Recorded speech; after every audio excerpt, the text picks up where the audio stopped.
Chers amis, bienvenue à cette série vidéo intitulée « Des pèlerins d'espérance pour une Église synodale et missionnaire ».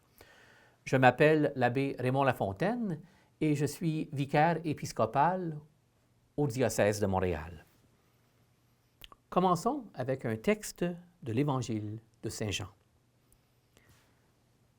Jésus vint, se présenta au milieu de ses disciples et leur dit « La paix soit avec vous. » Après avoir dit cela, il leur montra ses mains et son côté.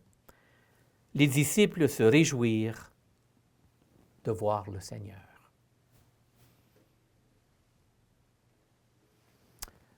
Si nous sommes ici, nous célébrons ensemble un jubilé, le jubilé d'espérance proclamé par le pape François pour cette année 2025. Il nous dit que l'espérance qui ne déçoit pas remplisse vos cœurs, parce que l'amour de Dieu a été répandu dans nos cœurs par le Saint-Esprit. Un des signes concrets de cette espérance est le cheminement synodal dans lequel l'Église catholique dans son ensemble, au niveau global, et ici même à Montréal, s'est engagée depuis 2021, depuis plus de 3 ans déjà.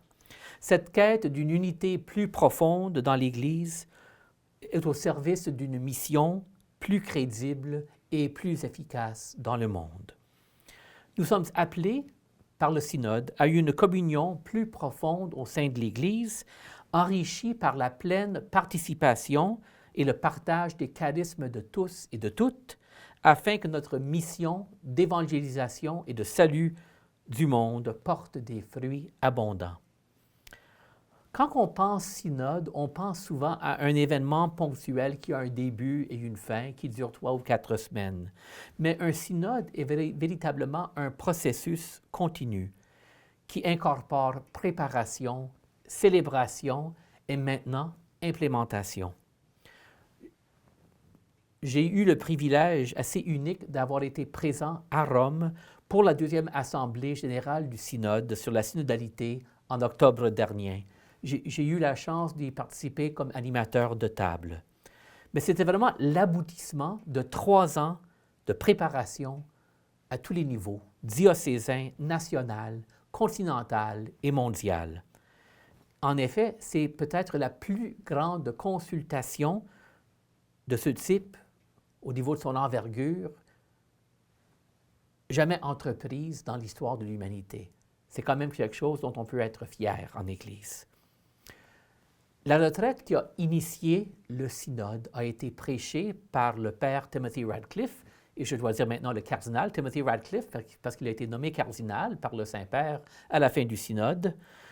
Mais ce que le père Timothy nous a aidé à reconnaître, c'est qu'un synode s'enracine toujours dans un processus de conversion spirituelle formé par la parole de Dieu.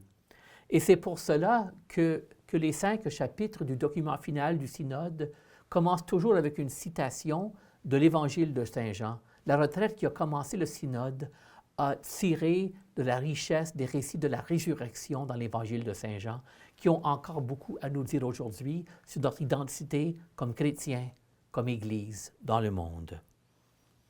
Le document final du synode dont nous allons parler les prochaines semaines est donc le fruit d'un chemin de 3 ans de conversion spirituelle et de renouveau structurel.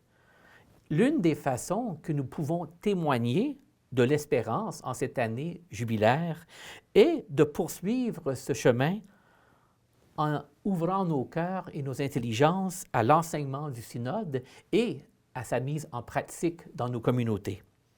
Au cours des prochaines semaines, je vais présenter brièvement chacun des 5 chapitres du document final du synode, en soulignant les éléments les plus pertinents pour notre cheminement de foi, notre cheminement en Église, pour qu'il puisse porter fruit dans notre mission d'évangélisation et de service des gens dans le besoin. Je vous invite à parcourir avec moi ce chemin de communion, de participation et de mission. Puisse notre pèlerinage ensemble être un signe d'espérance au sein de l'Église et surtout pour notre monde qui a tellement besoin en ce moment d'un témoignage d'unité qui n'écrase pas les différences, mais qui les célèbre, les réconcilie et les unit. Je vous invite à vous joindre à moi pour les prochaines semaines pour mettre en pratique ce riche enseignement du synode.